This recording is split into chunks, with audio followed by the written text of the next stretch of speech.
Olá pessoal, tudo bem com vocês? Novamente eu e aqui o Rafael Carvalho. Hoje nós vamos falar da simbologia da águia, e não só, que tem umas pitadas aqui para serem colocadas.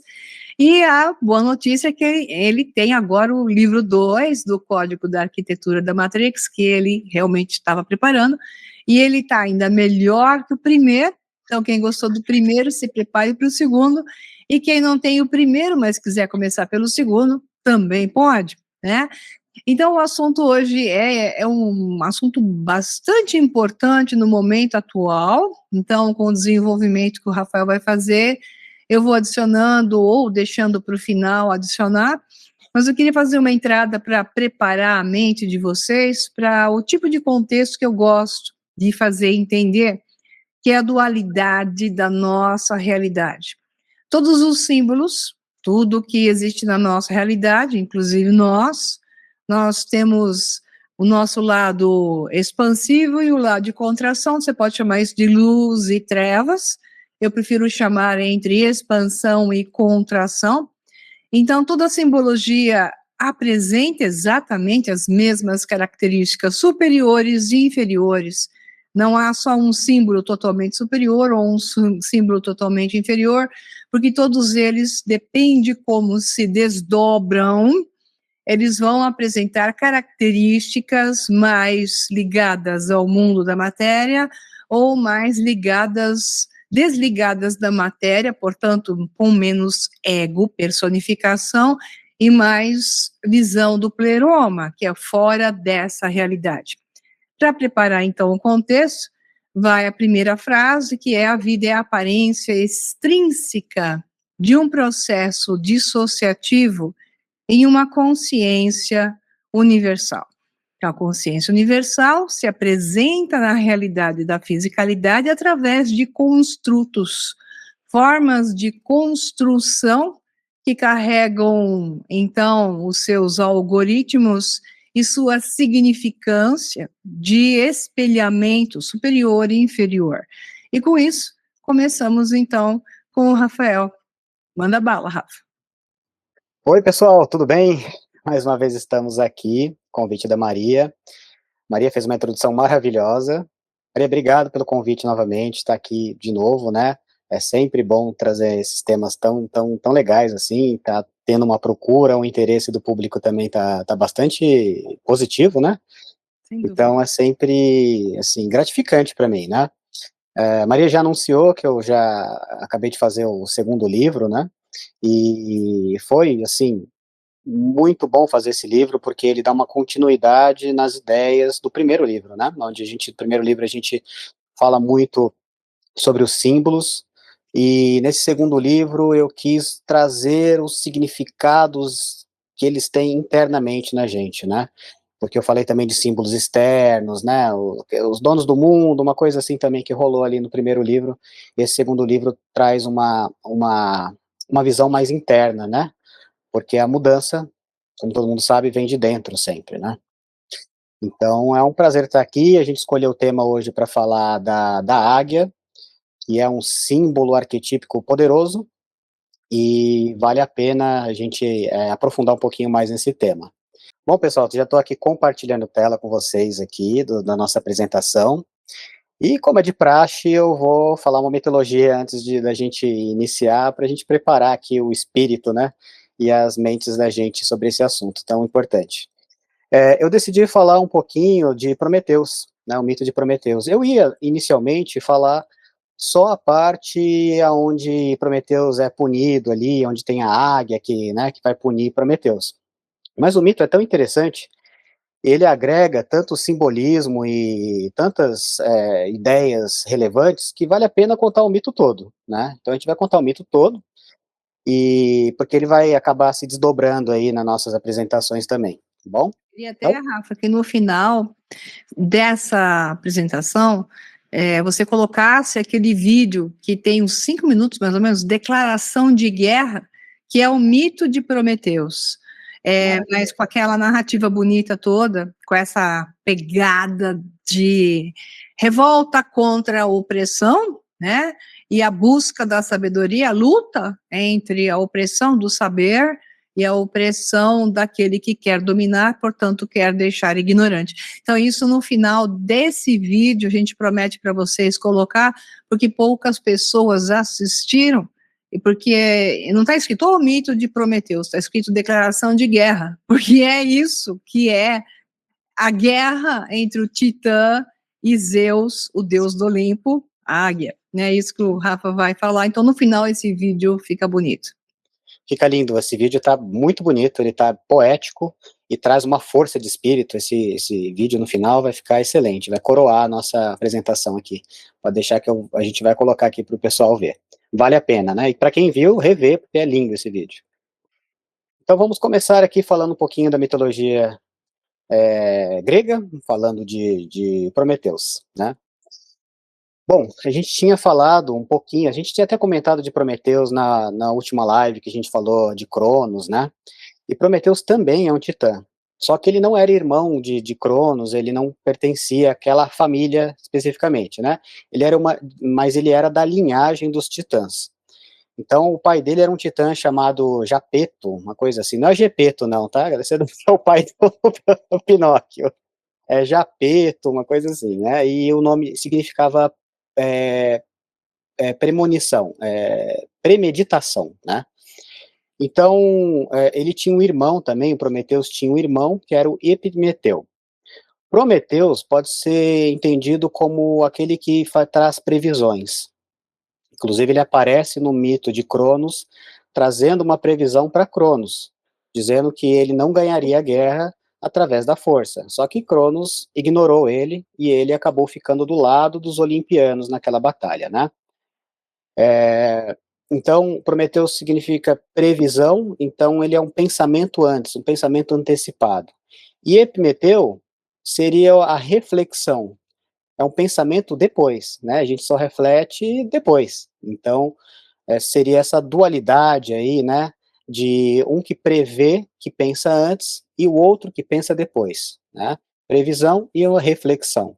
O mito de Prometeus está relacionado com a criação do homem, né? Dizem que os deuses decidiram fazer a humanidade e toda a vida na Terra, isso inclui a vida animal. E eles chamaram Prometeu e Epimeteu para ajudar nessa criação. Então, eles deram presentes e criaram a humanidade a partir dos 5 elementos, segundo Platão, né? 5 elementos que a gente já sabe: fogo, água, terra, né? Prometeu fez a humanidade a partir do barro, né? Para variar, né? Sempre a partir do barro, a gente já vê essa história muitas vezes, não só na Bíblia, mas ela também é como na mitologia egípcia, né? Onde Kun também cria a humanidade a partir do barro. Então aí é um arquétipo muito forte também da criação do homem. Epimeteu, que era mais impulsivo, que ele só pensava depois que fazia as coisas, ele pegou esses presentes divinos e começou a distribuir no reino animal sem muito critério. Então ele acabou criando animais extremamente fortes, assim, preparados para a natureza. Então ele deu bicos fortes, garras afiadas, uma pele grossa, uma escama para animais, e foi distribuindo. Quando chegou na vez do homem, não tinha mais nenhum presente para entregar. E o homem ficou sem nada, ele basicamente ficou, né? O homem não tem uma pele grossa, não tem uma pelagem para proteger do frio, não tem dentes ou unhas afiadas, não tem nada disso. Então, Epimeteu acabou distribuindo tudo sem pensar direito, né? Prometeu, prevendo que a humanidade ia ser destruída, ia morrer, porque não tinha nada que os protegesse, ele resolveu dar alguns dons divinos. Então ele pegou a sabedoria da deusa Atena, entregou para a humanidade, para que a humanidade tivesse mais inteligência, mais sabedoria. Ele também pegou um pouco da tecnologia de Hefesto, de metalurgia, para que as pessoas soubessem usar a sabedoria e a metalurgia para criar ferramentas e armas, e também um pouco de si mesmo, porque ele é um deus, Prometeus também é um deus da cerâmica, então ele deu essa capacidade para o homem também. E ainda por cima ele pegou o fogo divino e entregou para a humanidade, para se proteger do frio, se proteger dos animais, cozinhar, enfim, e entregou para a humanidade. Deu esses presentes divinos para a humanidade, que fez a humanidade ser diferente dos animais. Após isso, o Prometeus ele pegou uma afeição pelos homens, porque ele mesmo tinha criado a humanidade, né? Então ele pegou um amor, uma afeição ali pela humanidade. E certa vez ele decidiu fazer um churrasquinho de boi, fazer uma oferenda de boi, né? E nesse churrasquinho que ele foi fazer, ele decidiu distribuir para os deuses e para os homens. Só que ele resolveu dar as partes mais gostosas, mais saborosas, né, as carnes nobres, para a humanidade. E para os deuses ele deu a carne de segunda. E Zeus ficou puto com isso, ficou muito bravo. Ele achou que era um desrespeito de Prometeus dar para os humanos a melhor porção e para eles, os divinos de Olimpo, dar a carne de segunda. Então, por conta disso, Zeus, enfurecido, tirou o fogo da humanidade para que ela não conseguisse mais cozinhar, usar aquela carne boa e puniu a humanidade por conta disso. Prometeus, por ter a visão, né, uma visão antecipada, ele previu que a humanidade sem o fogo ia sucumbir, ia morrer. Então ele tomou a decisão de ir até o Monte Olímpico, roubar o fogo e trazer para a humanidade novamente. Quando ele fez isso, Zeus descobriu, ficou mais puto do que ele já estava. Só que dessa vez, Zeus decidiu punir o Prometeus e não a humanidade. Ele manteve a humanidade com fogo, mas ele puniu Prometeus. E aí mandou acorrentá-lo no alto de uma montanha, com correntes inquebráveis ali, e a sua águia, né, porque Zeus, o animal de poder, vamos dizer assim, de Zeus, o animal que representa ele é a águia. A águia de Zeus é que carrega os raios, né, e essa águia ia todas as manhãs e comia o fígado de Prometeu.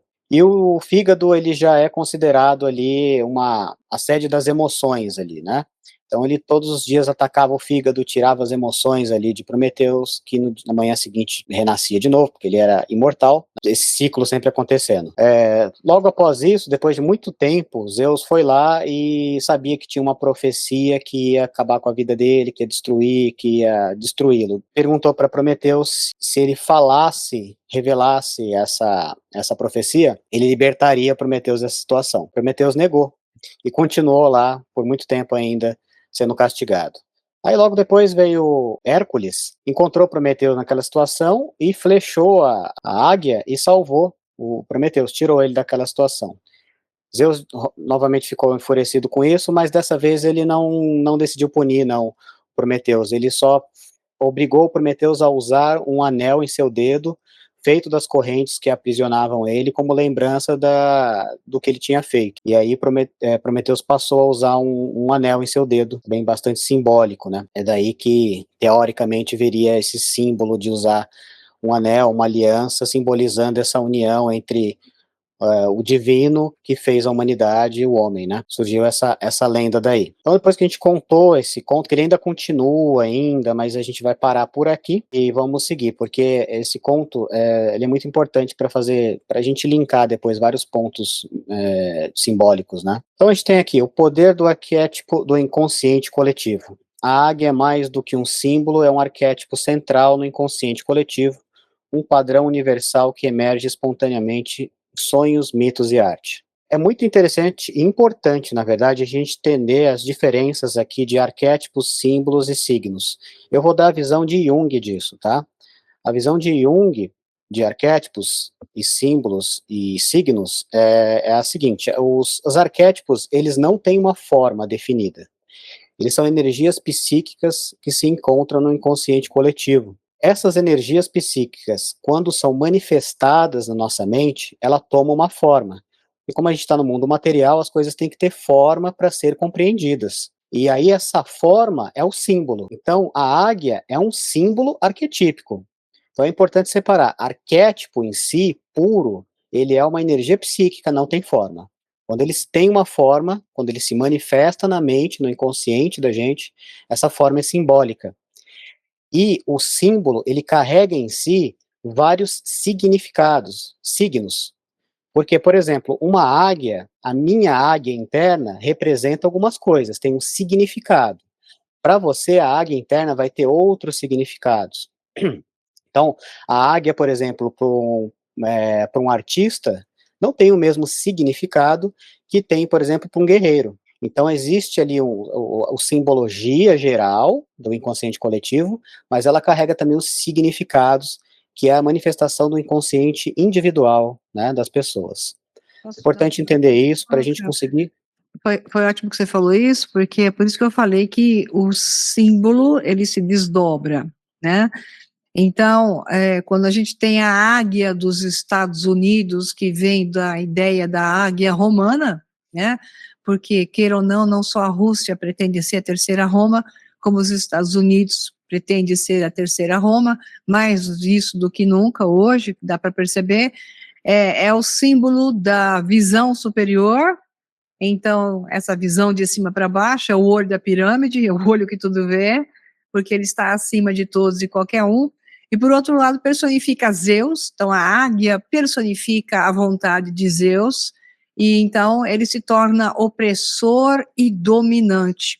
Então, esse é um aspecto negativo, vamos dizer assim, o aspecto inferior do símbolo que tem um aspecto superior, e ao mesmo tempo também é visto de outra forma, como símbolo da liberdade, afinal de contas a águia voa e tudo que voa é visto como sensação de liberdade. Então esses dois signos, hoje no mundo presentes com muita força, não hoje, mas desde a antiga Suméria, então você tinha já a Cádia, a águia de Lagash que você vai mostrar aí, essas visões de ideias de que um símbolo que representa a coisa de cima, olhando para baixo, mas que na personificação é opressor, porque impõe sua vontade. Esse é um aspecto negativo. Por outro lado, também é um aspecto positivo, porque é da visão superior que devemos impor a visão naquilo que é inferior, que é o mundo da matéria, que tem a sua própria consciência, uma consciência inferior, que é a consciência do ego. Então, esse signo, esse símbolo se desdobra em tantos signos potenciais, que é por isso que gera confusão na visão das pessoas, de entender só como bom, que é o que acontece com a serpente, ou só ruim, porque alguém disse que é bom, a águia da liberdade americana, quando na verdade ela também representa a vontade de alguém que se coloca na posição de Zeus, opressor e dominador, que se não obedecer te arranca o fígado, ou seja, te arranca a vitalidade, né? E a sua própria vontade é desaparecida, então sua própria emoção, que é o seu entusiasmo pela vida, desaparece, que é o que acontece hoje com a humanidade. Então hoje nós temos a águia comendo o fígado da humanidade, que se tornou apática, acorrentada a uma rocha, e não haverá nenhum Hércules para libertar isso, tem que vir de dentro dela mesma. Então, Não, siga em frente. é perfeito, né? Magistral. É isso mesmo, né? Essa retirada do fígado deixa as pessoas apáticas, né? Tira as emoções da pessoa. E realmente essa dualidade, ela é típica dos arquetipos, dos arquétipos. Por exemplo, você tem o arquétipo da grande mãe, então que seria tanto a mãe generosa, que amamenta, que cuida, que é amorosa, e o contraponto dela é a mãe terrível, que geralmente nos contos de fadas é a bruxa, ou então é a madrasta. E você também tem o arquétipo do pai, que zela, que cuida, que protege, e também o pai terrível, que é aquele meio militar, né, meio Zeus, que controla, que quer que você faça do jeito que ele quer, aquela coisa toda. Então sempre os arquétipos eles vão ter os dois lados, né, essa dualidade vai estar sempre presente. Consequentemente, os símbolos que provêm deles também têm essa dualidade, que é o que a Maria estava falando aí, com perfeição para os dias atuais, né, na geopolítica. Então a águia, como guia para a jornada interior, o arquétipo da águia não é apenas um símbolo estático, ela é um mapa para a jornada de individuação, processo de se tornar quem você realmente é, integrando as partes conscientes e inconscientes da psique. Então a integração dessas partes fragmentadas na nossa psique é o que vai levar a gente ao processo de individuação, né? E a águia é um dos símbolos que permite que a gente faça isso. Então aqui, este poder arquetípico é visto em diversas culturas. Para os gregos era o pássaro de Zeus, né, que a gente já falou aqui, né, que carregava, inclusive, os raios de Zeus, né.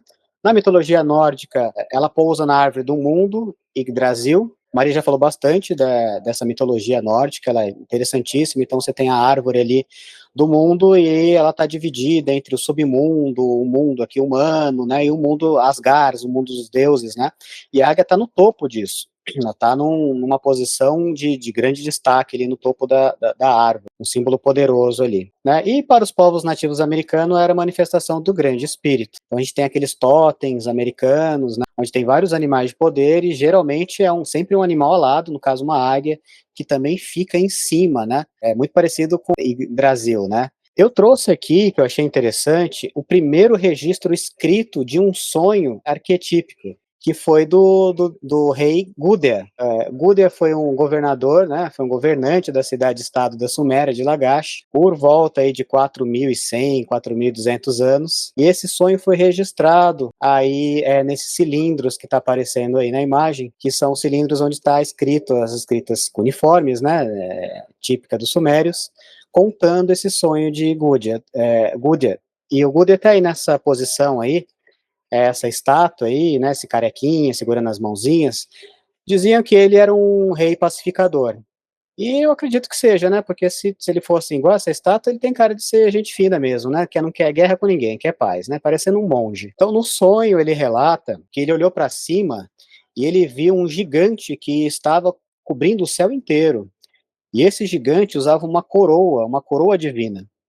Ao lado desse gigante existia uma enorme águia com cabeça de leão. E essa águia era uma águia das tempestades. Olha só que interessante, né? Águia das tempestades, como a gente viu ali a águia de Zeus, que carrega os raios, né? Só tem raio em tempestade.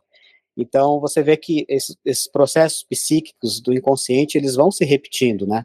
É lógico que há sim uma absorção de uma cultura para outra, mas nem sempre isso precisa acontecer, porque o inconsciente coletivo já faz as imagens arquetípicas se repetirem ao longo das histórias um pouquinho diferente, né? Aqui a águia tinha uma cabeça de leão, então aqui a gente tem uma imagem, inclusive, de uma águia com cabeça de leão, ladeada por dois leões ali também, né, que está mordendo a asa dela e tudo. Então é muito interessante, eu quis trazer aqui esse relato, porque ele é o relato, o primeiro relato, pelo menos, que eu achei aqui, escrito mesmo, de um sonho ali, de um arquétipo importante, né? Bom, já dentro da mitologia ainda da Suméria, Babilônia, a gente tem os Apicalo. Eu já falei dos Apicalos da outra vez aqui em outro webinário, a gente já falou, né? Que são 7 sábios que trouxeram a civilização para o povo sumério. Então eles ensinaram tudo o que precisava ensinar para uma civilização começar.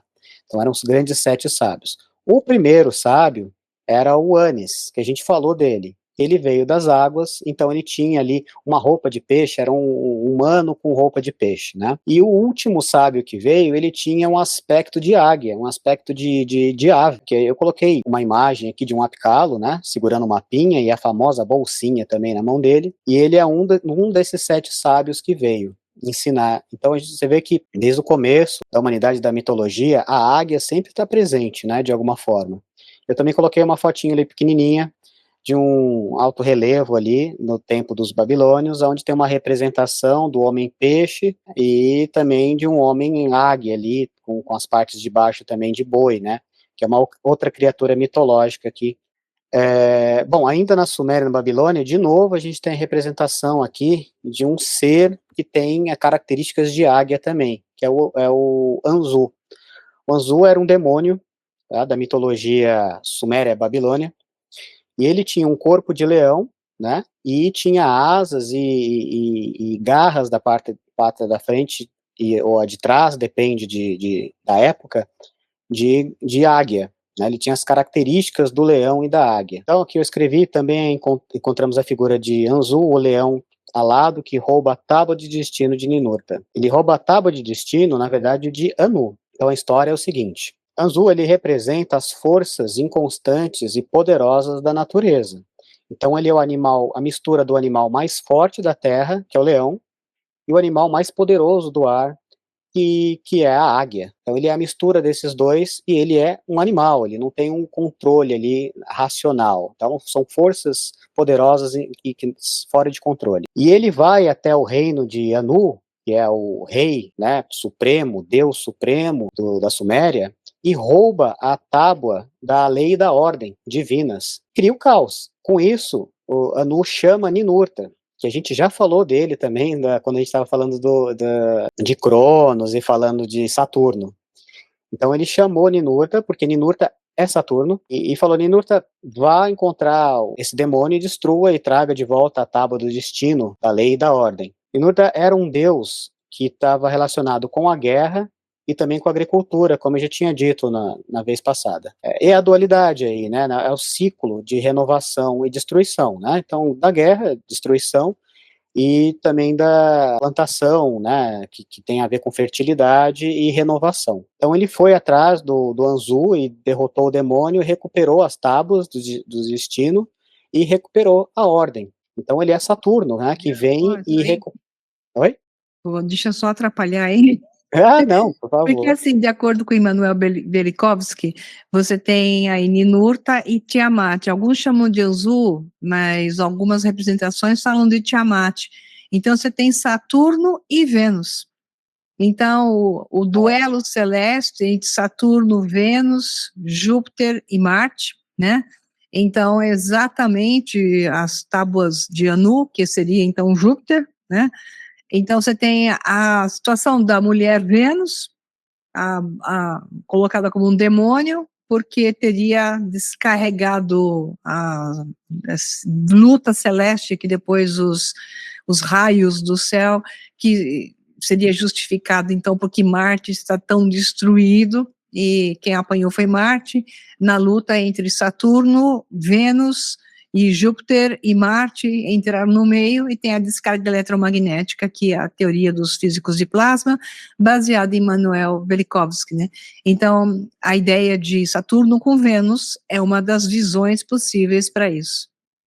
Não, perfeito, porque realmente, se a pessoa for pesquisar qual a correlação de Ninurta, né, com um planeta correspondente dos 7 planetas visíveis, em determinado momento ele era atribuído a Júpiter também. Vênus é Tiamat, que seria, então, na outra versão, na Anzu. outra versão. E, posteriormente, até antes, na Suméria ainda, o Ninurta realmente já era Saturno. Então, Ninurta, na Suméria, era Saturno já, né? Então, aqui, continuando, né? Como eu já tinha dito, Anzu, né, com seu corpo de leão, cabeças e asas de águia, representa o poder da natureza da terra e dos céus, né? Já tinha falado sobre isso. Então a águia simboliza universalmente a visão e a clareza, a força e o poder, renovação e transformação, conexão com o divino, liberdade e inspiração, equilíbrio e harmonia, guardião e protetor também, né? Eu trouxe aqui sete significados simbológicos da águia mais poderosos, né? Que são universal, cada cultura vai mostrando um desses elementos aqui, né? Inclusive a visão e clareza, a águia é conhecida por sua visão aguçada, simboliza a clareza e o discernimento espiritual. Na espiritualidade, a águia é vista como um guia que pode ajudar a enxergar além das aparências e compreender a verdade interior. Então, dito isso, assim, a gente lembra, pelo menos eu lembro, na hora, de Horus, né? Os egípcios, eles tinham o hábito de observar os animais e pegar a característica mais marcante daquele animal e criar uma simbologia em cima.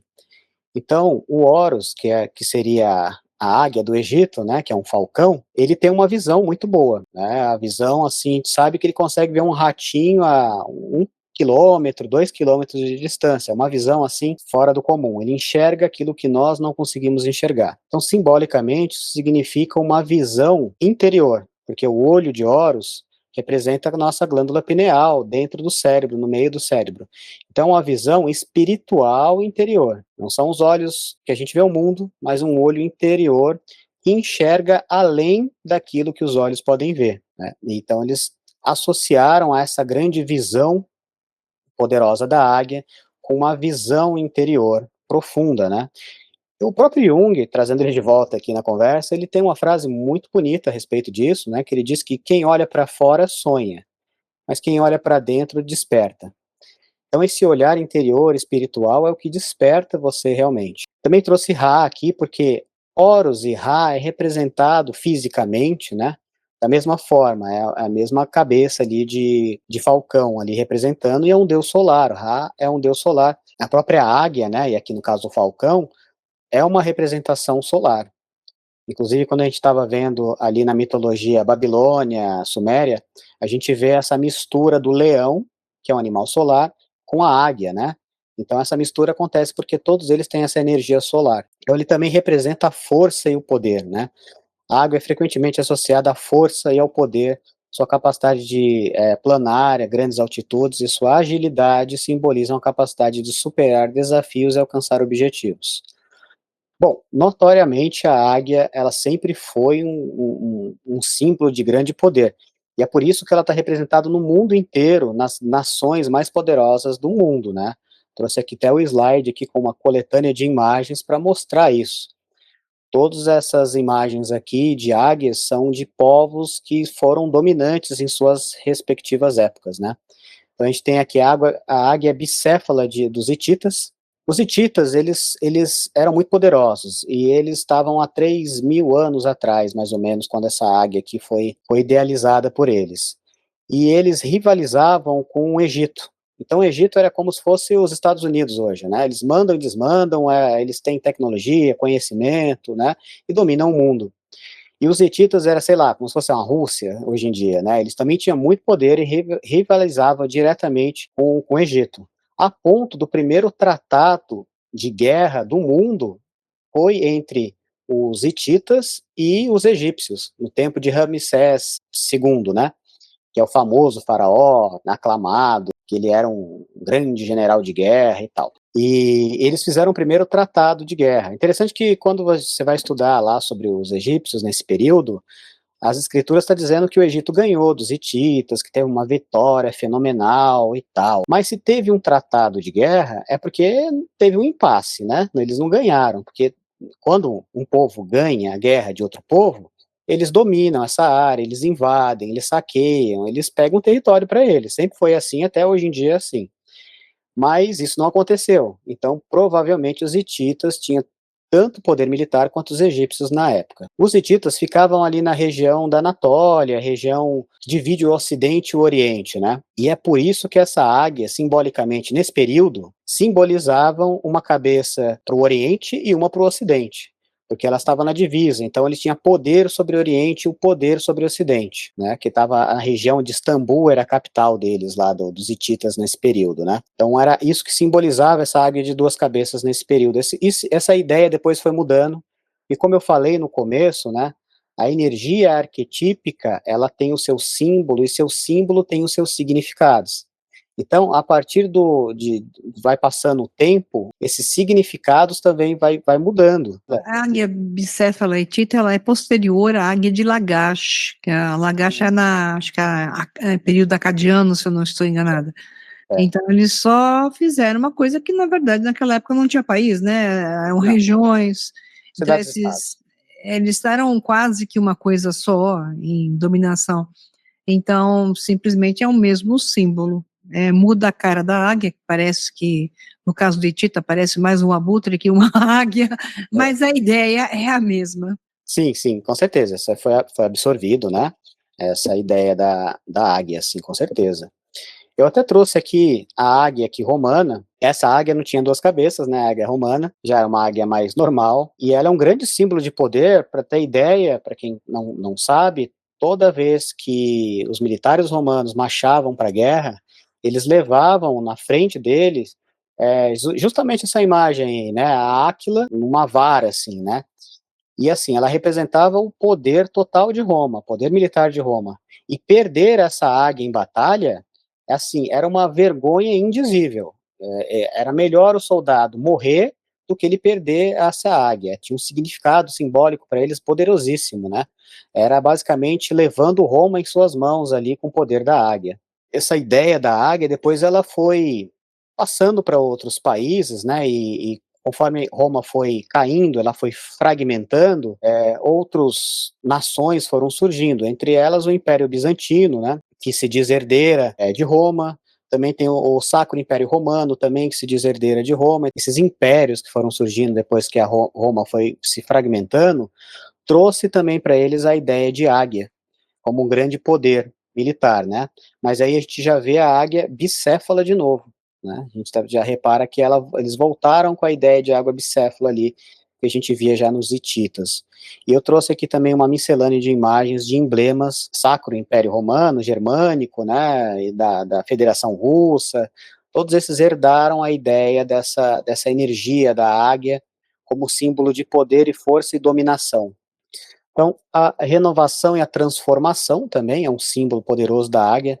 Em algumas tradições espirituais, vem a águia como um símbolo de renovação e transmutação, relacionando o seu hábito de trocar as penas e, portanto, representar a capacidade de renascimento espiritual.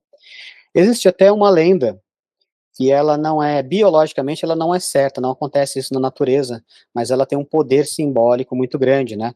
Diz que a águia, quando chega por volta dos 40 anos, ela sobe ela vai para a montanha mais alta que ela acha, lá ela se isola, então ali ela arranca todas as penas dela, e depois ela quebra o bico dela na pedra, para que esse bico renove num bico novo e afiado novamente, renovado, e as penas crescem. Então ela fica ali meses, até passar por essa renovação novamente e viver durante mais 30 anos renovada.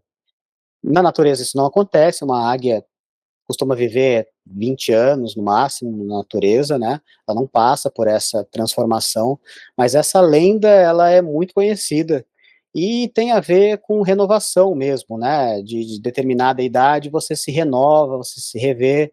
Provavelmente essa lenda tem a ver com a fênix, que também morre e renasce novamente, é eterna e tudo. É uma lenda que representa essa renovação e transformação da águia. Que eu trouxe até alquimia um pouco também, porque a águia está presente em tudo. Então, na parte alquímica, ela também estava presente, só que olha que interessante, ela já está com uma transformação, porque o símbolo arquetípico ele vai se transformando, mantendo a energia dele, mas vai se transformando. Então, nessa época da alquimia, ela já estava bem disforme.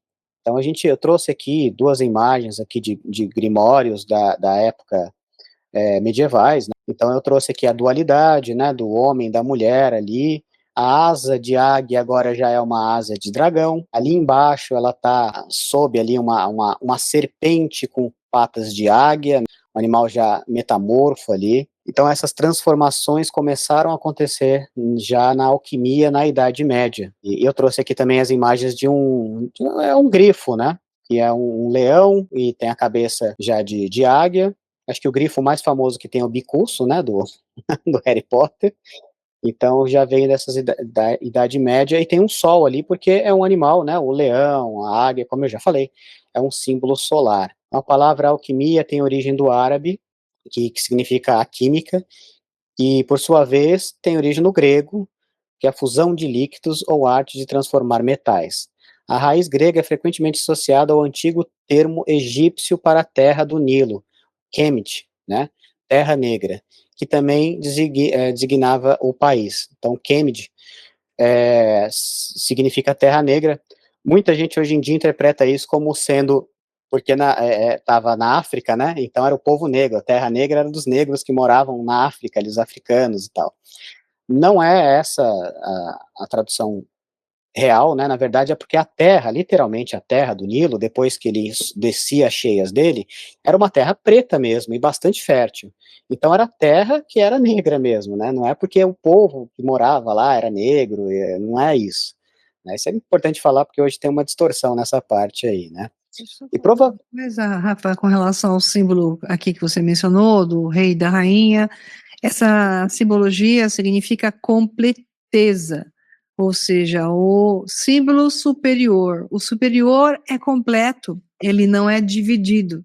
Então, o símbolo máximo alquímico é a união daquilo que são as polaridades, ou então do macho e da fêmea. Então, o rei e a rainha se colocam em um só ponto, colocam eles com a coroa, porque é uma simbologia superior. Então, geralmente você tem o sol e a lua do lado da mulher, o sol do lado do homem.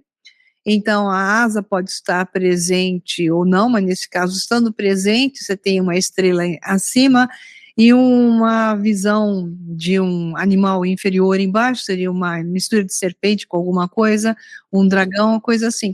Significa que esse é a ideia de tomar o mundo no seu estado pleno. que é um dos motivos pelos quais hoje desmontam, não só, mas é um dos motivos, porque tem sempre uma simbologia por trás, desmontam o homem hoje e o transformam em afeminado e alteraram seus hormônios e criaram uma condição sociocultural para isso. Para quê? Para não só torná-lo menos reativo às coisas e atrocidades que o sistema está fazendo, como também transformar alquimicamente o homem, que é esse estado de transformação do transhumanismo que está em ação.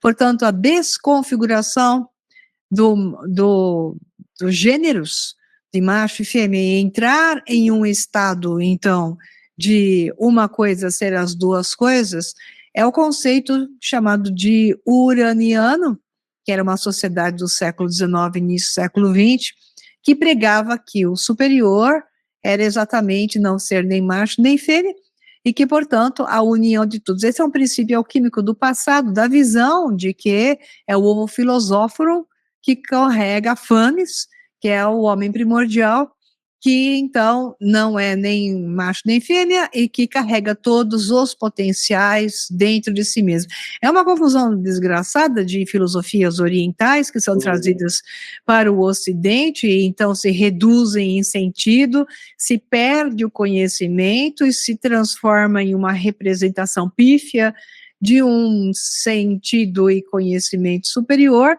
numa representação inferior. A única coisa que se pode aproveitar disso é que isso está presente hoje na alquimia, em ação frente à humanidade, porque em breve, em algumas dezenas de anos no máximo, não haverá mais nem homem nem mulher, será só esse ser andrógeno, que será mais sintético do que orgânico, que é a sinteléquia que está em ação. E essa sinteléquia é uma consagração para essa turma do uranianismo que está presente, então Deus Uranus, que é o que eles consideram nesse tipo de imagem.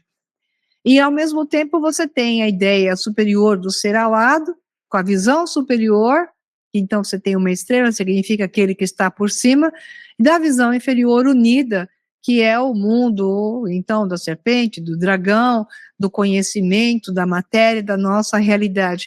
A fusão e a luta entre os dois gera uma síntese, que é essa imagem que aí está sendo representada de uma maneira tão simples, digamos assim. Perfeito. Pessoal, se a gente estivesse na Idade Média, uma que a gente ia ser queimado, né, mas se a gente estivesse na Idade Média, a Maria seria uma alquimista, se vocês não sabem, Já fiz né. química por causa da alquimia, né. Exatamente, então temos aqui alguém com bastante conhecimento, uma filósofa de alquimia aqui, né. E realmente a estrela ali já é uma estrela de 6 pontas, né, e a gente já falou bastante da estrela de 6 pontas ali, ligando o céu e a terra, né, e é o equilíbrio dos opostos ali, o homem e a mulher, né. Então a Maria já falou bastante disso aí com maestria, não conseguiria falar melhor.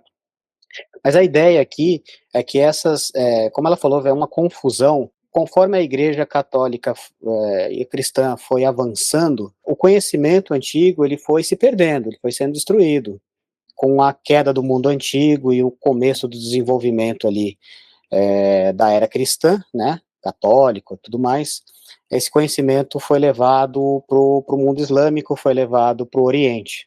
Então ele foi protegido ali no Oriente, mantido ali longe da destruição, né. Vide o que aconteceu com a Biblioteca de Alexandria, foi destruída, queimada.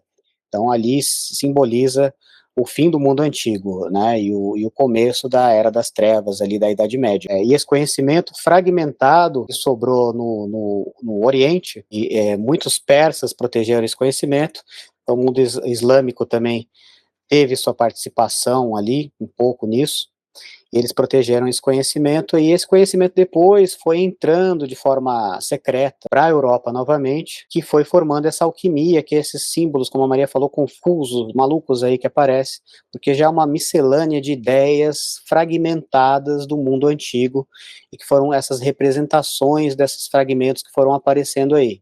Então, se a gente vê realmente, as imagens são uma miscelânea, né, um fragmento de um monte de coisa, porque era esse o conhecimento que estava chegando na época. Posteriormente, depois, esse conhecimento foi um pouco mais aberto, que é quando entra o renascimento, né, que é renascer com as ideias antigas.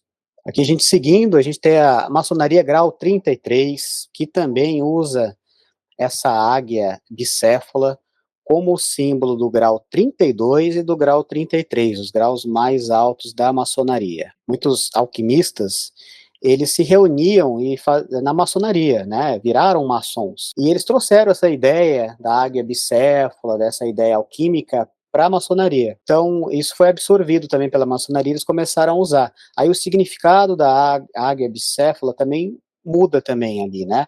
A cabeça dela agora representa a parte espiritual e a parte terrena. É um símbolo do homem que alcançou a maestria sobre si mesmo, né? Significado, né? Deus é o meu direito, está escrito ali. Representa a sabedoria espiritual e a justiça divina. As duas cabeças olham para o passado e para o futuro, simbolizando a sabedoria adquirida e a visão do porvir. Então, muito parecido com a ideia de Prometeus, que é uma visão da previsão, e de Epimeteu, que é a reflexão, que é o pensar depois, né? Essa ideia acaba ressurgindo aí novamente. O triângulo irradiando com o número 33 no topo representa a ascensão ao mais alto grau do rito escocês. Então é interessante a gente ver que no topo tem uma coroa e acima da coroa você tem ali o triângulo com 33. Muito parecido com aquela imagem alquímica, onde você também tem uma coroa e você tem uma estrela que representa o quê? Uma pirâmide, para cima e para baixo, né? A estrela de 6 pontas são duas pirâmides, uma para cima e para baixo ali. Então, essas representações elas foram modificando, mas mantendo ali aquele padrão. Então, aqui já é a liberdade da nação, do novo mundo, a águia ressurge com um novo significado, a águia americana torna-se o símbolo de uma nova nação dos Estados Unidos, né? Aqui é o símbolo, lógico, oficial deles, bonitinho. Ela não representa mais um imperador ou um rei, mas a própria ideia de liberdade, força, soberania popular. Balela, né, pessoal? Essa aqui é a visão que eu estou trazendo, oficial deles. Mas, na verdade, a Maria até já falou no começo, já deu a dica, né? Que essa visão da águia não é positiva, mas ela é a negativa. É aquela águia que domina, né? A águia de Zeus. Então, aqui, só explicando. Do linguajar clássico de sempre. Eles te dizem uma coisa, enquanto, na verdade, é outra. É outra. Então, é sempre o duplo pensar, né? Liberdade é escravidão, guerra é paz, ignorância é força. Isso, perfeito. Aqui até o símbolo da águia americana, né? Ela traz o ramo de oliveira em uma das patas e ela traz ali 13 flechas na outra pata, né? Simbolizando a paz e a guerra, né? Basicamente é isso. As 13 flechas oficialmente têm a ver com as 13 colônias dos Estados Unidos, mas isso é só para inglês ver. Esse 13 tem a ver porque quem formou os Estados Unidos foram os maçons, então eles trouxeram uma simbologia do número 13, que a Maria já falou muitas vezes sobre o número 13, que ela está presente em tudo, mas oficialmente, para aqueles que não são iniciados, pessoa que não conhece nada, é as 13 colônias dos Estados Unidos, tá? Mas sempre Porque tem... é o poder veneziano. Veneziano. Então, uma mensagem clara de equilíbrio, pronto para a paz e preparado para a defesa, né? É o que está dizendo aqui, mas esse é só o oficial. Conexão com o divino também é um símbolo muito poderoso. Em diversas culturas, a águia é vista como mensageiro dos deuses e intermediário entre o divino e o humano. Sua capacidade de voar tão alto é interpretada como uma conexão com o mundo espiritual. Então, isso é um pouco até óbvio, né? A águia, por conseguir atingir grandes altitudes, ela sempre foi considerada uma conexão com os deuses, né? Com o divino que mora no alto. Eu trouxe aqui até o Garuda, porque a gente não trouxe nada, basicamente, da mitologia oriental, né? Então, eu quis trazer para mostrar que o inconsciente coletivo, a ideia arquetípica dos símbolos, eles são universais. Eu tenho trazido muita coisa do Ocidente e do Oriente Médio, mas não trouxe quase nada do Oriente. Então eu trouxe aqui o Garuda, que é uma águia humana, humanoide, e ela tem com um símbolo também da serpente, que essa serpente é os Nagas, que é o inimigo eterno do Garuda. Então eles estão sempre em combate ali dentro da mitologia hindu, e tem um simbolismo muito poderoso isso. O Garuda, ele é o veículo de Vishnu. Então Vishnu é um dos três deuses ali da trindade da criação. A gente sabe que a trindade não tem nada a ver com a igreja católica, ela já sempre existiu nos povos antigos. Então você tinha Vishnu, você tinha Shiva e você tinha Brahma. Então Brahma, ele é o que constrói, que cria o universo, né? Shiva é aquele que faz a renovação, ele destrói para que haja uma renovação, e Vishnu é o que mantém o universo estável, né? Ele mantém. E o animal dele de transporte, o veículo sagrado de Vishnu, é o Garuda. Sustenta o universo, a força que permite que o poder divino se mova e atua no mundo. Então, o inimigo, como eu falei, do Garuda é o eterno adversário as serpentes, né, simbolizando a vitória, a sabedoria espiritual sobre o instinto terreno e o veneno da ignorância. Então aqui a serpente tem um papel dual muito mais evidente até do que a águia, né? A águia hoje em dia, na maioria das vezes, ela é vista só pelo lado positivo, mesmo que ela também tenha o negativo. Mas a serpente não, a serpente é bem dividida mesmo, né? E aqui, no caso, nessa mitologia específica, a serpente simboliza o mal, aqueles instintos terrenos e tal. E eu quis trazer o Garuda para mostrar que essa mitologia da águia, inclusive da águia e a serpente, que é uma mitologia muito forte, ela está no mundo inteiro, né? Está no mundo oriental. Professor, posso falar? Sensacional. Tem uma passagem para mim, me toca sempre, me arranca o coração, assim, é uma coisa incrível. Na Lenda da Espada, de 2017, o filme do Rei Arthur, Guy Ritchie, para mim foi a melhor versão que foi feita da jornada arturiana, com precisão, e em vez de aparecer o Mago Merlin, aparece aquela bruxinha, né?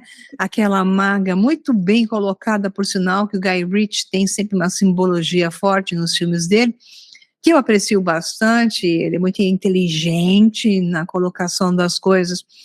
E tem uma passagem que o Arthur, então, ainda estava negando quem era, negando aquela fase da negação da jornada do herói, jornada arturiana, Perfeito. e então ela faz um trabalho com ele de chamar uma águia, né? E essa águia carrega uma serpente, ela captura uma serpente, e essa cena da serpente em forma de duplo Ouroboros, na forma do infinito, é fantástica, ela forma um Ouroboros. Então o Ouroboros já tem um significado brutal, que é exatamente o conhecimento dessa realidade, e o desdobramento que é possível, eles colocam ela num formato de espiral, por sinal, e a águia, quando captura essa serpente, é incrível, e essa serpente, então, a bruxinha do bem, faz com que a serpente morda o pescoço do Arthur, e ele tem, então, recebe a visão, o conhecimento da serpente, que leva o conhecimento de si mesmo, onde ele cessa a negação. Ele então entende que ele é o rei e que ele deve agir em função disso. Esse é o momento em que ele se transforma, e é uma cena lindíssima que eu fortemente recomendo. Isso significa, então, tem um trechinho aqui que eu anotei sobre os nagas, porque não é só é uma espécie de povo, e os garudas, que não é só um também, são vários. Então, no contexto hindu, ou nagas e garudas, ou seres aves, ou águias, né, que é o caso, que combatem os nagas serpentes, esse mito oferece similaridade com céu versus submundo, luz versus sombra. Essa é a minha jornada de herói, estou sempre batendo no mesmo martelo, porque isso é a minha essência. Entender isso é entender o mundo e parar com essa história, esse é bonzinho ou esse é ruinzinho, né?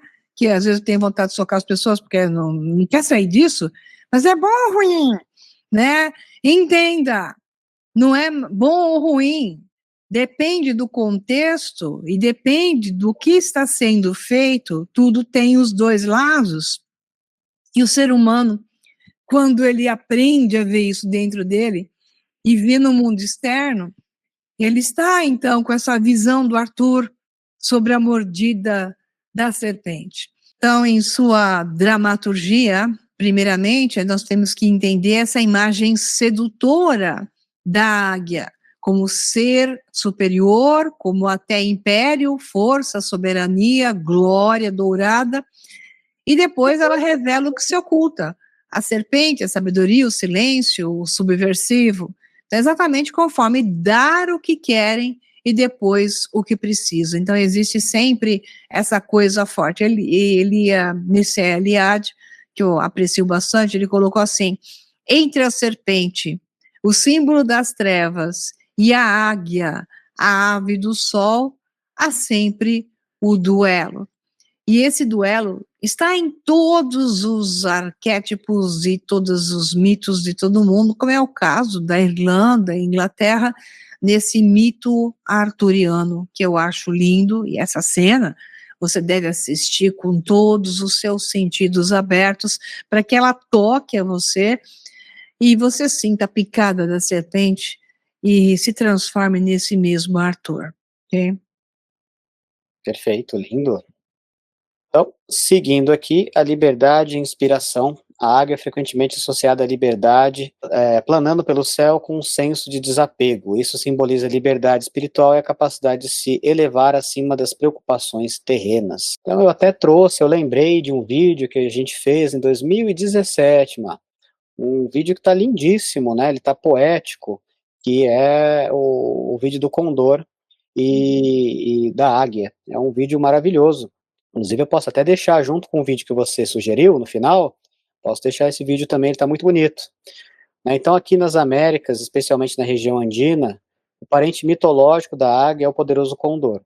É o Condor, né? Para os incas e outros povos andinos, o Condor é um mensageiro sagrado. Ele representa o espírito, a visão que nos conecta ao cosmos, a alma voando livre. Então, arquetipicamente falando, o Condor tem o mesmo significado da águia.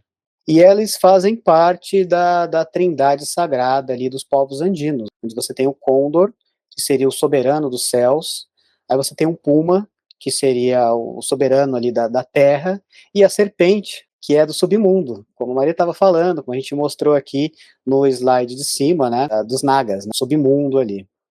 Então essa é a ideia também, dessa trindade aí, das forças elementais, espirituais, inclusive, que tem dos mundos. Muito parecido com a Yggdrasil também, que a gente trouxe no começo, né, onde você tem camadas ali dos mundos.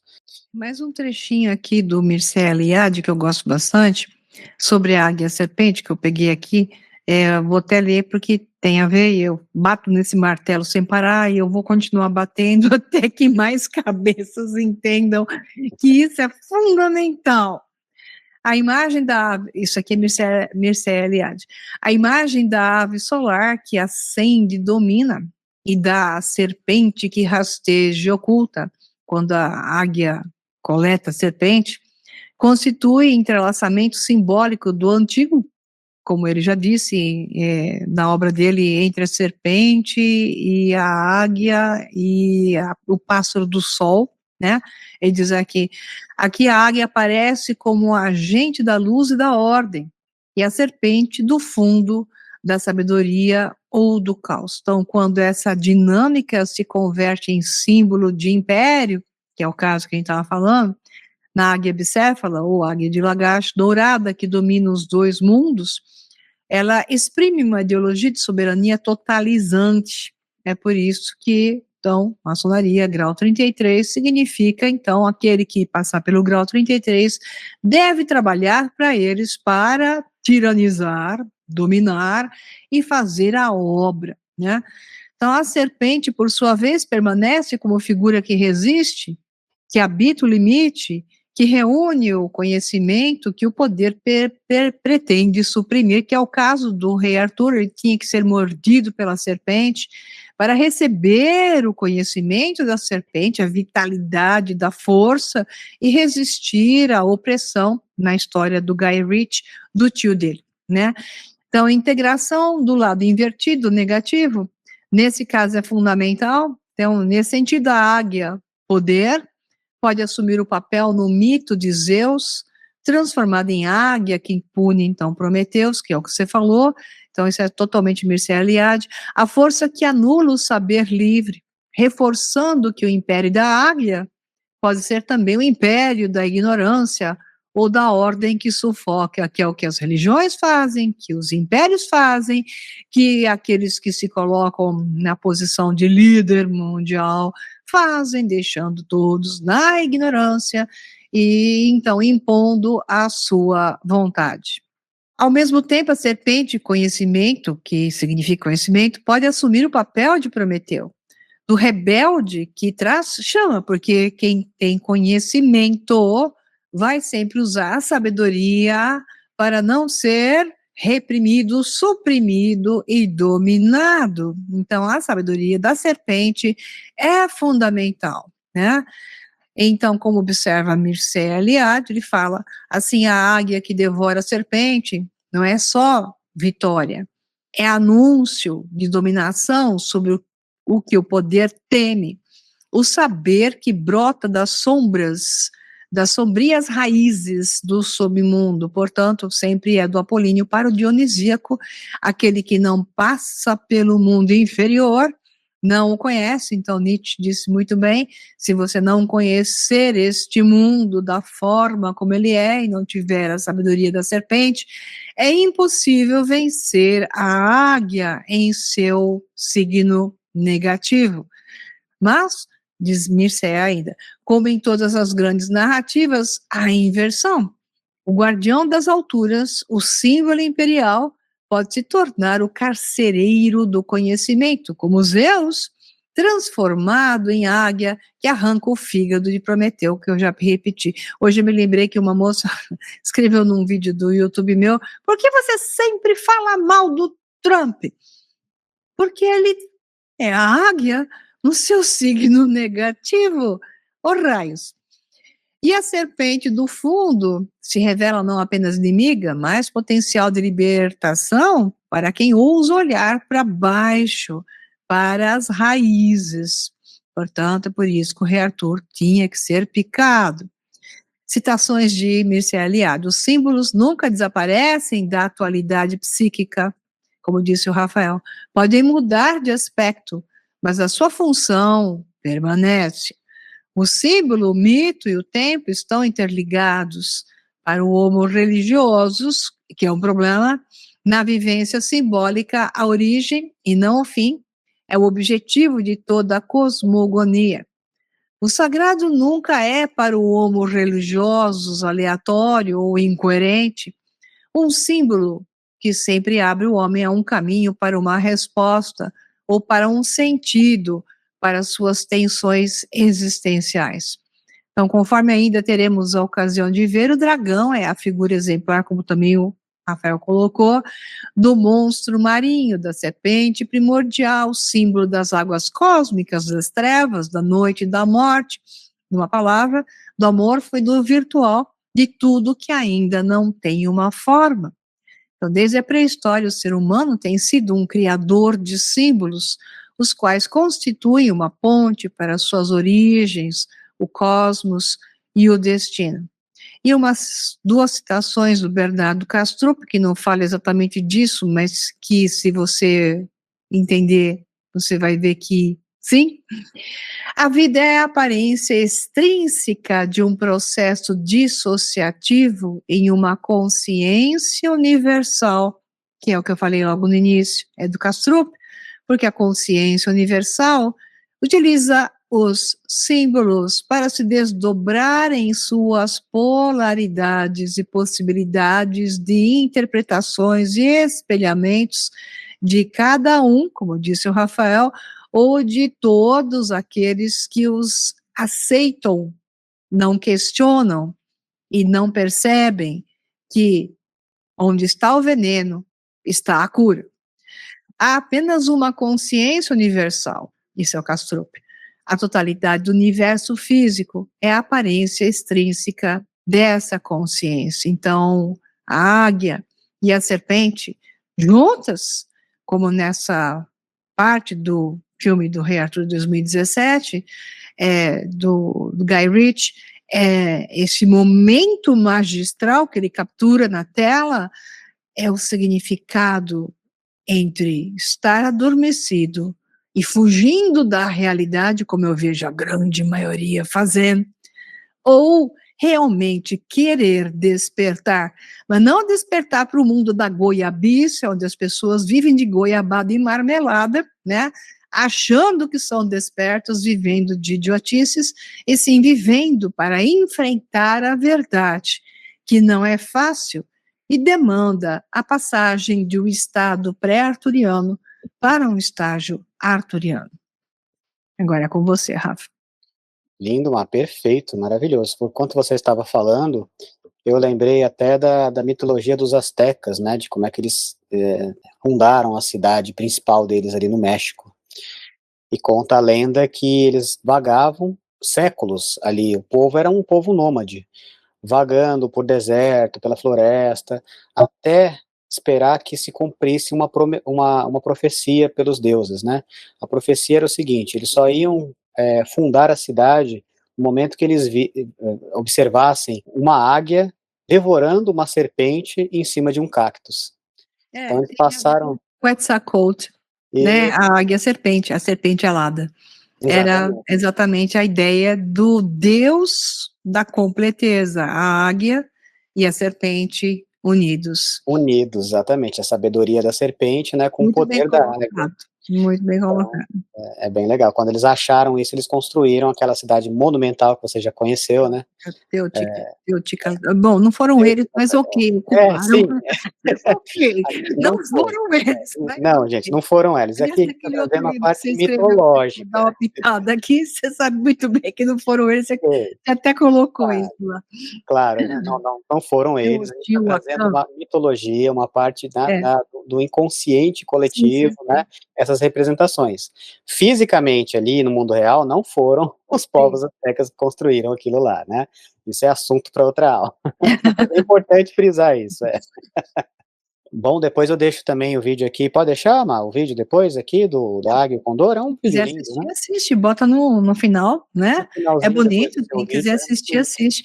Tenho certeza que boa parte não viu aquele declaração de guerra de Prometeus, porque Esse vai ele estar, tem baixíssima visualização, porque uma pena. infelizmente é aí que a gente vê onde estão as pessoas, né? Onde eu puxo para essa coisa da jornada heróica, povo forte. Agora, se falar que tem uma salvação aqui, de alguma. Aí tá todo mundo lá. Então é bom colocar, porque eu tenho certeza que a grande maioria não assistiu esse vídeo. Vamos colocar, merece. E com relação A Águia e o aqui, Condor. Educandor é bonito, então pode colocar também. Quem quiser assistir, assiste. Quem já É, viu, vale a pena. pula. É porque eu ia colocar um exercício no final de visualização, mas eu acho que esse tá magistral, a gente pode usar Sim, ele depois, que é incrível. Bom, a Maria até comentou sobre a jornada, né? Jornada do herói é um arquétipo, né? Poderoso. Então, essa jornada aqui, a partir do ponto de vista da águia, né? A partida do ninho, né? O chamado para a aventura. A jornada começa quando a águia deixa o ninho. Simbolicamente é o ato de questionar nossos condicionamentos, crenças e zona de conforto do ego, para nos lançarmos em no nosso próprio céu interior. A águia aqui agora é o indivíduo. Bom, o voo da tempestade, o confronto com a sombra. Em seu voo, a águia inevitavelmente enfrenta tempestades. Essas tempestades representam nossa sombra, os medos, a raiva, os impulsos que reprimimos. Jung ensinava que negar a sombra nos leva à queda. A jornada exige que às vezes temos que voar através das tempestades. Então aqui está dizendo com outras palavras o que a Maria já falou aqui nesse texto que ela leu, né, o que ela disse aqui na retórica dela, que é preciso que você tenha coragem de atravessar sombras, né, de atravessar as tempestades, porque é nessa integração com a sombra, né, essa integração entre a serpente e a águia, é que você vai ter a sabedoria e o poder de crescer como ser humano. E isso é internamente, simbolicamente é a parte interna. O equilíbrio das asas, então aqui é a integração dos opostos. Para um voo estável, a águia precisa de ambas as asas em harmonia. ela simboliza a integração da nossa dualidade interna, a força e a intuição, a razão, a emoção, o masculino e o feminino. Então é necessário, como a gente viu na alquimia lá, é necessário ter a integração dos opostos, a Maria também tocou bastante nesse assunto, para que a gente consiga unificar a nossa psique que está fragmentada, né? Então a gente está aqui sem saber o que é, para onde vai, tudo, e essa união dos opostos, o conhecimento interno, o olho de Horus, para você ver a visão de dentro, né? Quem olha para fora sonha, quem olha para dentro desperta. Então essa visão interna, essa integração dos opostos, ela é fundamental. O Will pouso ao cume. Após a jornada, a águia pousa no cume da montanha, seu novo centro. Este é o self, a totalidade da psique, né? A psique já integrada representa um estado de visão ampla, autonomia e propósito, onde o indivíduo atua no mundo com força, sabedoria e compaixão. Então aqui seria o ideal do homem já desperto, o homem águia ali. Então o arquétipo interior, então a gente passeou pelo Egito, por Roma, pelos Andes, vimos a águia como Deus, como império, como liberdade, como espírito, né? E o que isso nos ensina? Que a águia não é apenas um símbolo externo, ela é um arquétipo que vive dentro da psique humana. Então, quando a gente está falando dos deuses, falando da mitologia, desde a Suméria, a mitologia grega, isso tudo é dentro de você que está acontecendo. Essas mitologias, ela tem a ver com o nosso desenvolvimento pessoal, né? Ela representa a nossa própria capacidade de ter uma visão mais elevada sobre nossa vida, a nossa busca por soberania sobre nossas próprias mentes e emoções, o controle das emoções, o controle da sua própria mente. Geralmente as pessoas são guiadas pela mente delas, né? E você tem que aprender a guiar a sua mente, né? Você não pode deixar que seus pensamentos impulsivos te controlem. Você tem que ter uma visão para controlá-los. É basicamente o mito que eu falei de Prometeu e Epimeteu, né? Epimeteu, ele era pensar depois, refletir. Se você deixa a sua mente te controlar, quando você viu, você já fez besteira, a mente vai te levando por caminhos que talvez você não queira ir. E aí essa é a ideia de Epimeteu, né? Vai agindo por impulso. E você tem que ter a mente de Prometeus, que é aquela mente que prevê, que pensa antes, né? Que tem o controle de si mesmo. Por isso é importante de fazer uma leitura de falar sobre os mitos antes, porque depois a gente consegue integrar esses conhecimentos, eles começam a fazer mais sentido, né? Do que representa internamente para a gente. Então a pergunta final: qual é a águia que você escolhe alimentar dentro de si? A da tirania ou da liberdade? Né? A Maria falou muito sobre isso, sobre as águias tirânicas e personalidades que ela comentou aqui, que tem essa águia tirânica dentro de si, que governa países aí. Então, a visão limitada ou da consciência expandida? Qual é a águia que você quer alimentar dentro de você? A águia tem esses aspectos, assim como todos os símbolos e todos os arquétipos simbólicos, eles têm dentro de si a dualidade. Então a gente chegou aqui ao final da nossa apresentação, né? Eu deixei aqui como último slide o livro, que a Maria já anunciou logo no começo, né? Estou lançando o segundo livro aqui, o Código da Arquitetura da Matrix, tem o mesmo nome, a diferença ali é livro 2, né? Deixei algumas imagens aí Tá bem bonito, as imagens, o texto tá bacana, realmente vale muito a pena. Eu acho que tá ainda mais entusiasmante que o primeiro. Obrigado, tá? Foi assim, muito bom fazer esse livro, né? Dar essa continuidade. E aproveitando também, eu estou anunciando aqui a mudança do nome do nossa página no Instagram, porque ela estava dando um pouco de confusão, porque tá Verdadeira História, e a Maria já tem ali o trabalho da Verdadeira História dela, dos cursos, e aí alguns alunos estavam... O livro é meu? Não, o livro é do Rafael, 100% é o trabalho dele, nada a ver. Então, trocando o nome do canal, o pessoal não fazer a confusão. Exatamente, trocando para a gente conseguir separar aqui, né? Mas a gente trabalha juntos, mas assim, uma coisa, outra coisa, já dizia o pensador, já dizia o filósofo. Já dizia o falou, famoso filósofo. Então o nome agora, pessoal, tá aí, tá? É Arquitetura da Matrix, tudo junto, underline no final, tá bom? Então, @Arquitetura da Matrix, underline, é a página do meu Instagram do livro Código da Arquitetura. Lá eu estou sempre postando coisas de história e de simbologia, bastante interessante lá. Então é isso, pessoal. chegamos numa longa explanação e ainda vai ter videozinho no final, então se você quiser ver ainda mais coisas, é só continuar conosco.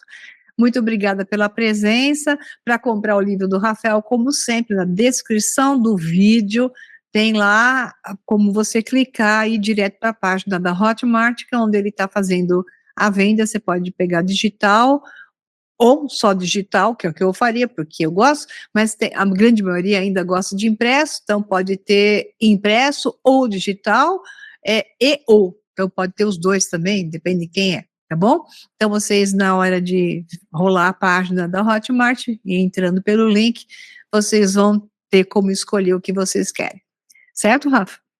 Perfeito, é isso mesmo. Lá na página, a gente vai deixar o link aqui nas descrições, né, como a Maria falou, também no primeiro comentário, se for mais fácil. E lá vai ter o site onde você vai poder adquirir o primeiro livro, caso não tenha. Também vai ter a opção dos 2 livros, caso queira os 2. E a opção só, obviamente, do segundo livro, que é o nosso lançamento. Tá bom? E aí tem outros livrinhos ali também menores, né? Tem uma Decodificando a Linguagem da Matrix, tem outros livros ali também que está à disposição para quem tiver interesse ali com outros assuntos correlacionados também.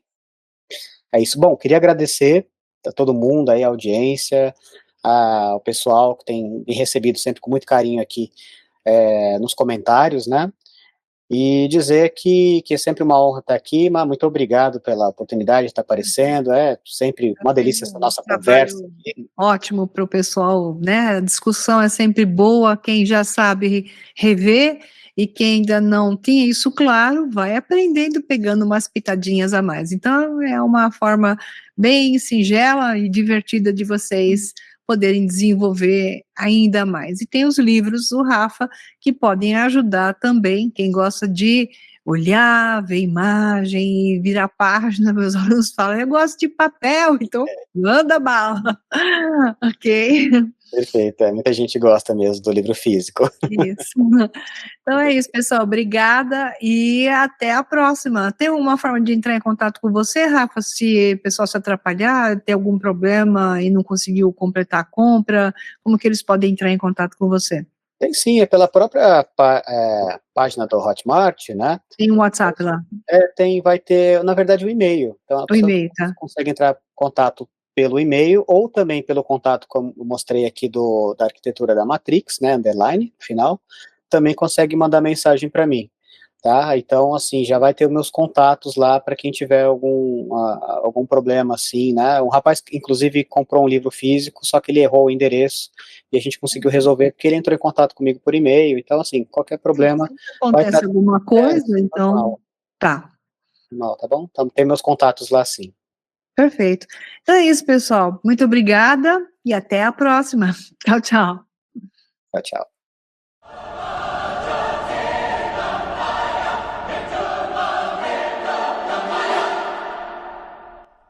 Essa é uma declaração de guerra. Em nome do nosso Criador, declaramos uma guerra revolucionária contra os deuses e aqueles titãs que eram deuses antes deles. Em nome do nosso Libertador, declaramos uma guerra revolucionária contra o fatalismo e todas as outras formas de tirania.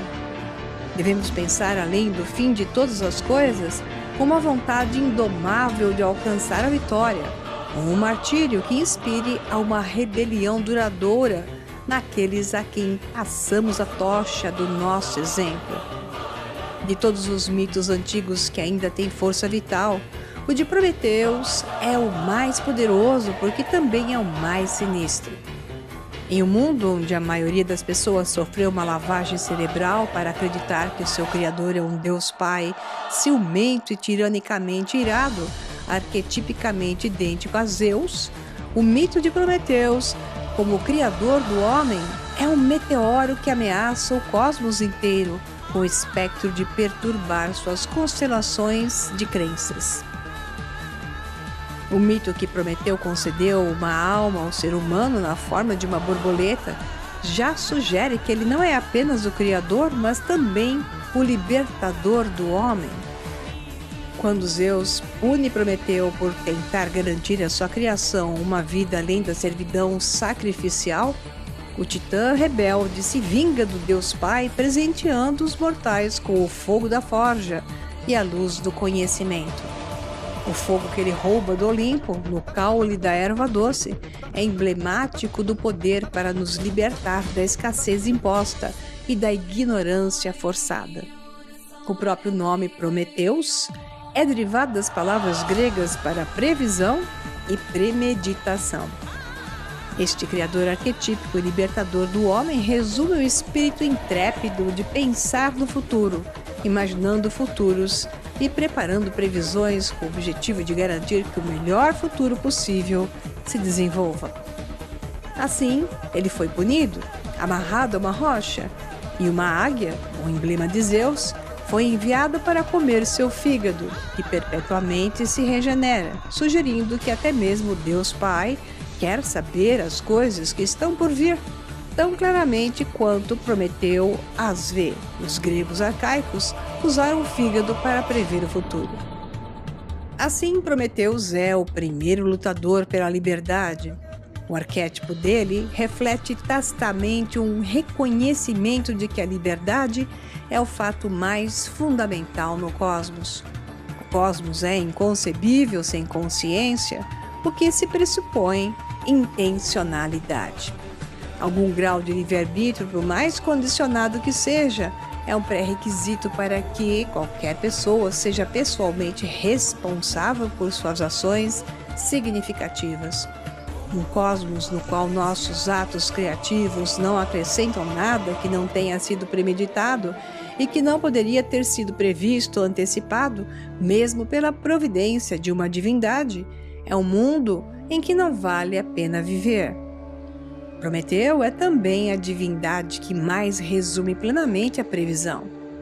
Como seu nome já falamos, significa pensar no futuro, e quando Zeus o acorrenta a uma rocha no Cáucaso, a águia e o seu fígado são uma expressão simbólica de Zeus buscando devorar e se apropriar do poder superior da precognição, projeção e antecipação que é característico de Prometeu e que o passou à humanidade.